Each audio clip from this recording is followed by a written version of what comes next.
Next up, we have the wonderful Tamara Sutton.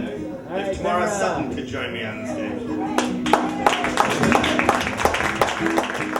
Can I start out by saying to the music man, thank you so much for a mood that is divine. Yes.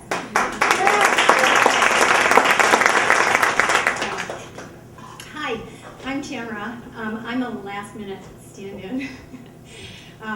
And I have a story of unexpectations.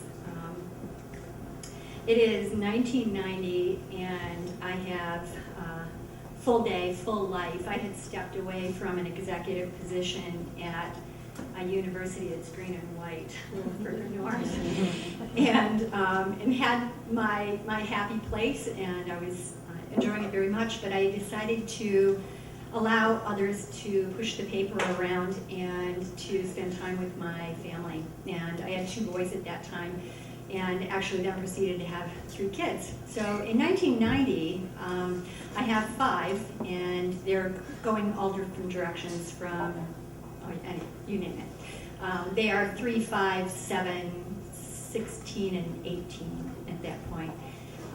And we're just having a normal day, and Oprah is on in the background, and I suddenly catch her at the end of the show, and she says, if you're told that you look particularly great for your age, send me a picture and tell me how you think that happens.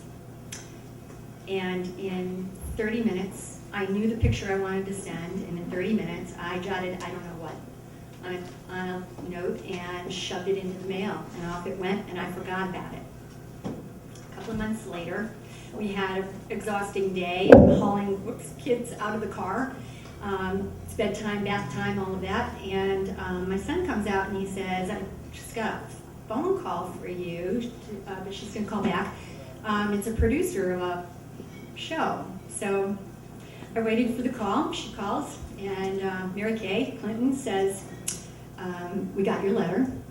It took a while to get here. This is like 2 months later.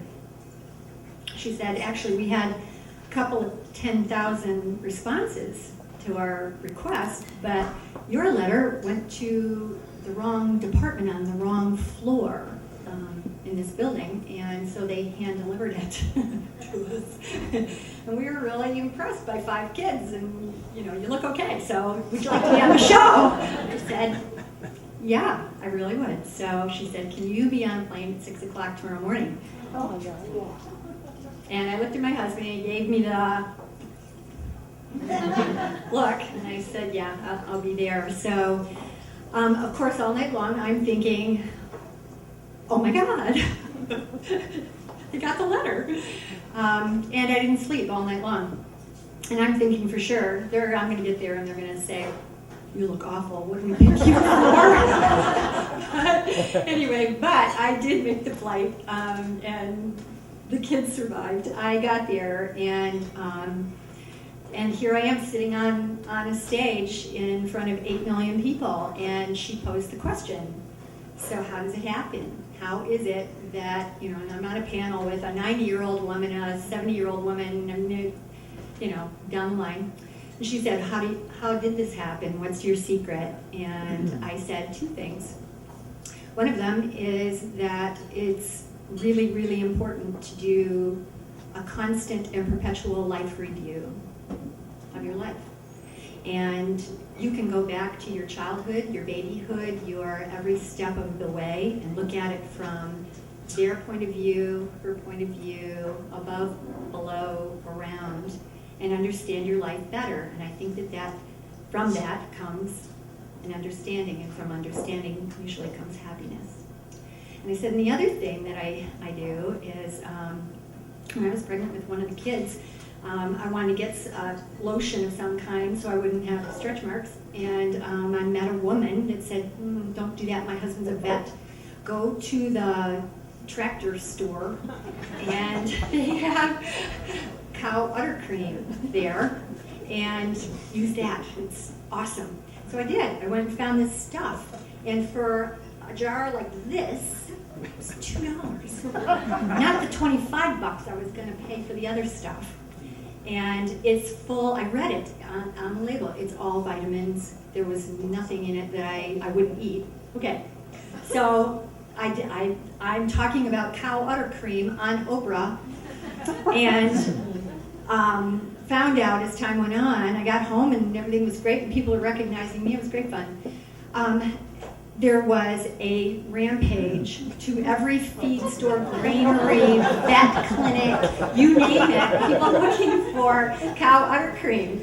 So a guy from Texas called and said, you need to do something about this, and so I did. I called the people that make it, and we met, and they loved the idea, and I said, fine, let's partner, but you can't change one thing about it.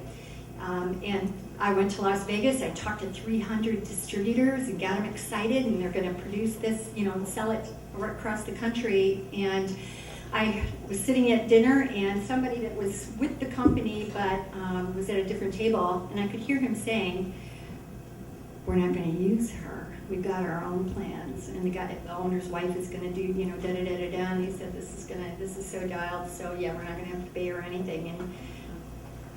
And I listened to this, and I thought,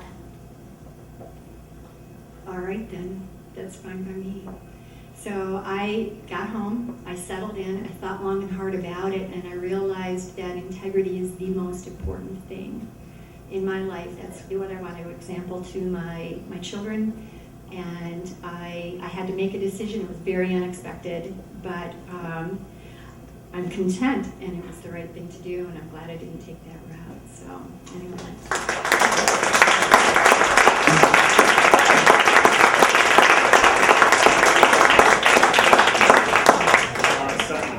And the reason why there's so much udder cream in there is because cow udders are really big. I don't know if you didn't know that, but they're big.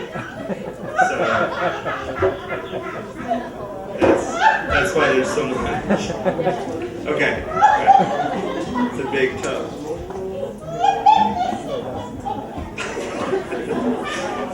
Okay, so. Thank you, Tamara, very much. That was very well.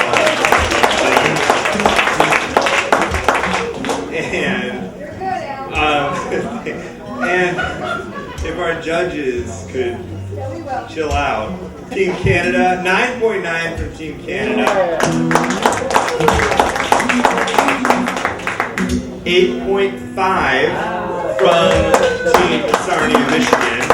And from Team Judge, yes, let thee be judged again, over here on the left, 8.9 from